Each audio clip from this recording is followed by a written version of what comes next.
स्थानीय जलकुंड लबालब भरा हुआ है और इसका पानी किनारों पर मौजूद पेड़ों की निचली टहनियों और झाड़ियों को छू रहा है। पानी का किनारा शांत है और इसकी सतह पर कोई हलचल नहीं है।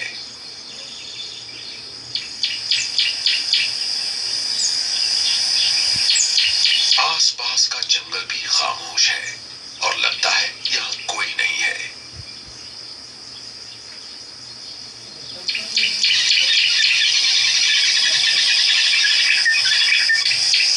ये जलकुंड अभी सुनसान लग रहा है, लेकिन ये इस वजह से है कि अभी गर्मी का मौसम चरम पर है।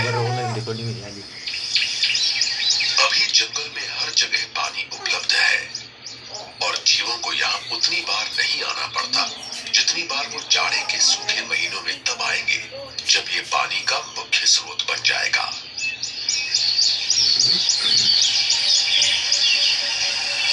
ये जलकुंड जीवन देने वाला पानी तो उपलब्ध कराएगा, लेकिन यहाँ खतरा भी होगा। इस पानी पर निर्भर करने वाले जीव इस जलकुंड के आसपास घूमने वाले शिकारी जीवों का आसान निशाना बन जाएंगे। फिलहाल इस पूरे इलाके में कई जलकुंड और पानी से भरे गड्ढे हैं और जीव जंतु चरने के लिए जंगल में काफी दूर तक जाकर चारों तरफ फैली हरियाली का फायदा उठा सकते हैं।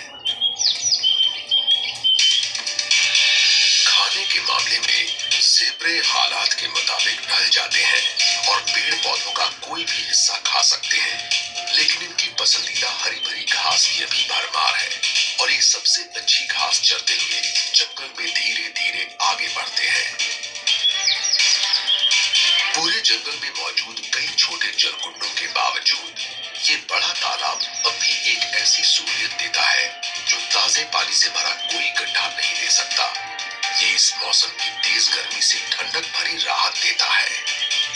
भैंसें ज्यादा गर्मी बर्दाश्त नहीं कर सकती और इन्हें छांव के साथ साथ पानी के आसपास रहने के इलाके की भी जरूरत होती है।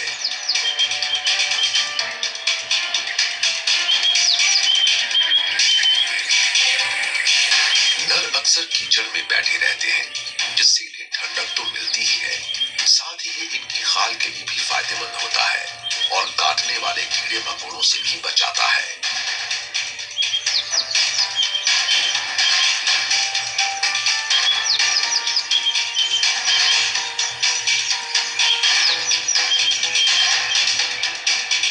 इम्पाला पानी और कीचड़ में तो नहीं बैठते, लेकिन ये अपने चारे से इतनी नमी हासिल नहीं कर पाते कि इनका काम चल सके और इन्हें रोजाना प्यास बुझाने के लिए किसी जलकुंड के आसपास ही रहना होता है। सर्दी में ये हिप्पो होल के आसपास बने रहेंगे और कभी ज्यादा दूर नहीं जाएंगे, क्योंकि ये इनके लिए पानी का अकेला स्रोत होगा।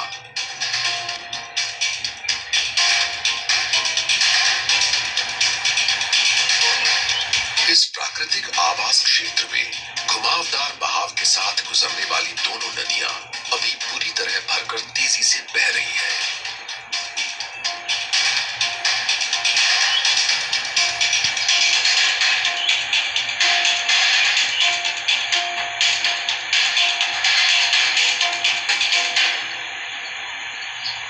जाड़े में पानी का स्तर कम हो जाएगा और कुछ जगहों पर तो ये बिल्कुल गायब हो जाएगा, लेकिन हर साल गर्मी में होने वाली बारिश से ये सुनिश्चित हो जाता है कि सैंड और साबी नदियां यहाँ के जीवों को चाहे थोड़ी मात्रा में ही सही, लेकिन हमेशा पानी उपलब्ध कराती रहे।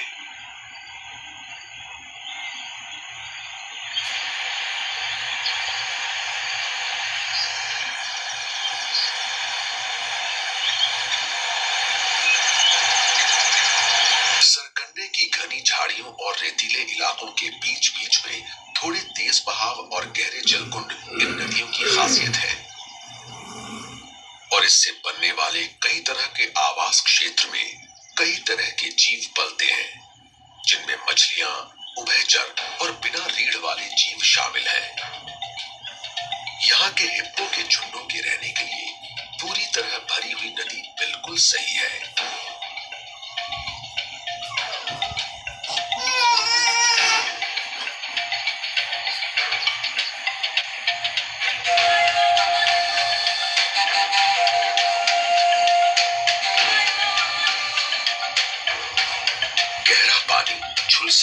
वाली धूप से बचाता है।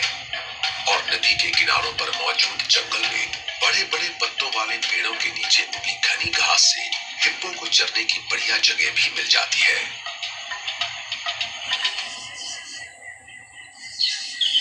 नदी से और आगे मौजूद सवाना का हिस्सा पेड़ों और झाड़ियों से ढका हुआ है। यहाँ हर तरफ बबूल के पेड़ों के झुंड और मरूला और पुष्पविलों की घनी झाड़ियां नजर आती हैं, जिससे खाने के स्रोत के लिए पेड़ पौधों पर निर्भर रहने वाले शाकाहारी जीवों के लिए ये चरने की बहुत अच्छी जगह साबित होती है।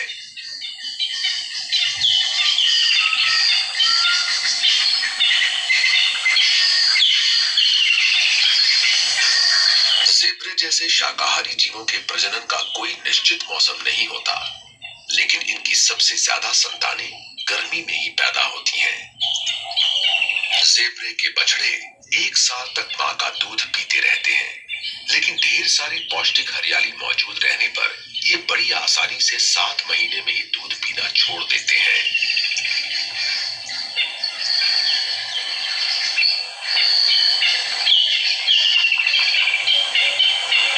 शाकाहारी जीवों के पलते बढ़ते झुंडों से उन शिकारी जीवों को भी ढेर सारा भोजन मिलता है, जिन्होंने यहाँ अपने इलाके कायम कर रखे हैं।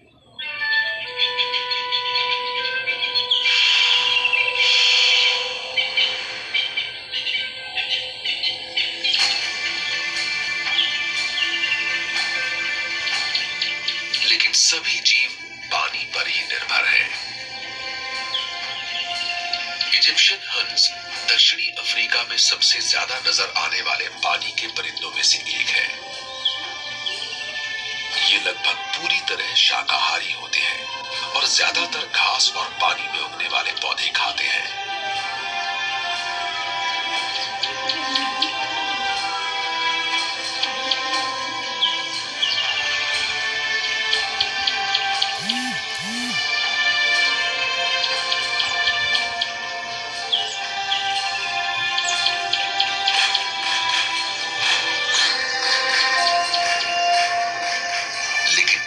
हंसों के अलावा दूसरे परिंदे भी इस जलकुंड का इस्तेमाल करते हैं। पानी से सीधे जुड़े नहीं होने के बावजूद मैना हर उस जगह पर होती है जहां भैंसें मौजूद होती हैं। ये छोटे परिंदे सिर्फ बड़े जानवरों की पीठ पर मिलने वाले भोजन से ही पेट भरते हैं। खाल पर पलने वाले परजीवियों, पिस्सों और दूसरे कीड़ों से इन परिंदों को पेट भरने का अच्छा जरिया मिल जाता है। लेकिन जल कुंड में कीचड़ में बैठी भैंसों का फायदा सिर्फ मैना ही नहीं उठाती। इस इलाके के ज्यादातर जल कुंडों में सेरेटेड हिंग्ड टेरापिन पाए जाते हैं और ये भैंसों की खाल पर मौजूद पिस्सों और कीड़ों की दावत का पूरा फायदा उठाते हैं।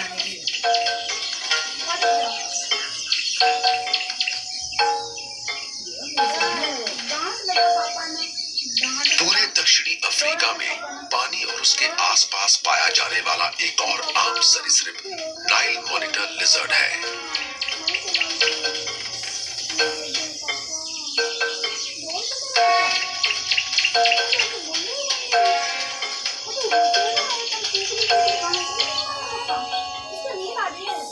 ये लिजर्ड जमीन पर अपना घर बनाती है, लेकिन धूतन पर काफी ऊपर मौजूद अपने नथुनों और तैरने के लिए स्ट्रीमलाइन्ड शरीर की वजह से ये पानी में रहने के लिए भी खास तौर पर ढली हुई है।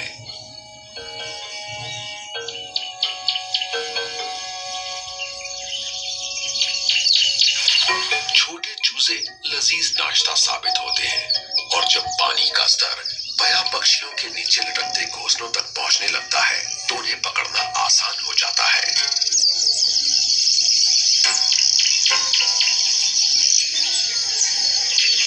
कई बार टेरापिन भी मौका मिलने पर चूजों को खा लेते हैं।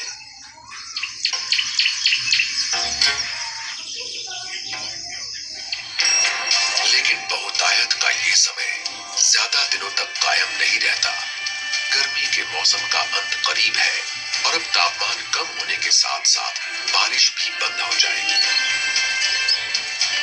जंगल के धीरे धीरे सूखने के साथ ही इस पूरे इलाके का रंग बदलने लगेगा।